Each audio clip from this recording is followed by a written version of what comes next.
Esechegi maskunde yepo ne tama marario jonyuol mathoth yuago pek mar ngima kendo thothgi ni kod luoro ni wach chulo school fees kidek bedo midhiero mapek. Magi giwacho ka jopuonj bende yuak ni skunde ne olor ka thoth jopuonjre pok notieko chulo school fees ka piny owacho bende ne orem chwalo omenda duto mag tayo somo ne skunde. George Aoko nigi ler mathoth kauke kaunti ma Mombasa. Kawuono iyaw skul, jonyuol to winjo matek kabisa. Igo wang'ie school fees manyocha nindo, manyocha jonyuol oko clear.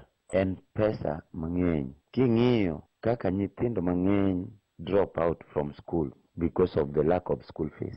Nikech uchumi ubaro gindasi. Mano Reverend Francis Opana, main director sikund sekondar mar St. Francis Day Start Kongowea Mombasa, kayuak ni midhiero masani kwa yepo mar sikunde en onge mar omenda. To mae momiyo akawo thuolo ni mar mondo akwa sirikal mamalo mondo ka giyie to gigony governors mapiyo piyo mondo ochiw basari e wik ma yawe skul ni mondo nyithindo moko manyo penyo heo oyud kaka dok skul. Jonyuol yuak matek kabisa ni gionge pesa. Date bende mane sirikal oketo miyawe skul ni, it is not favorable to the parents.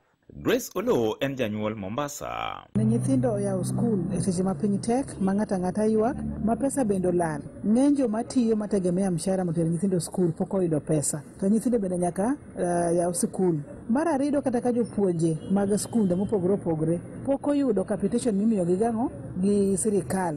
Koro miyo kata ka nyithindo dhi yaw skul to dhi bedo matek kaka nyithindo mondo chaki.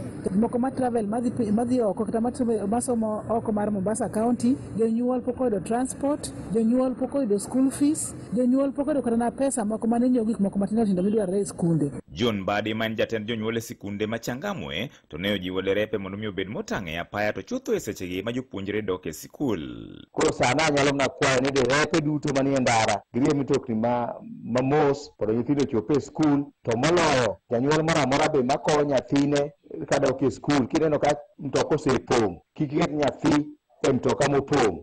Ket nyathi e mtoka ma nigi nafas, kata kaber yud namba driver, conductor. Ka nyathi ochopo e skul, igo sime skul mondo ing'e ni nyathi osechopo.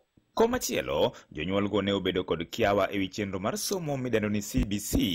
Ing'iyo kaka kod gimno obiro ka ni CBC ni. Ng'ama understand CBC onge ni CBC ni ne en ang'o.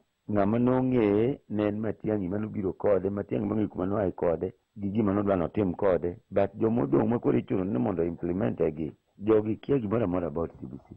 I recommend that Kenyans should go back to the old system of 844. Mano is the way to go. It's gini mokwongo it is too expensive. Onge ng'ama winjo ni to gini en ang'o to nego time nang'o CBC ni. Ne Radio Ramogi e kaunti ma Mombasa, an George Aoko.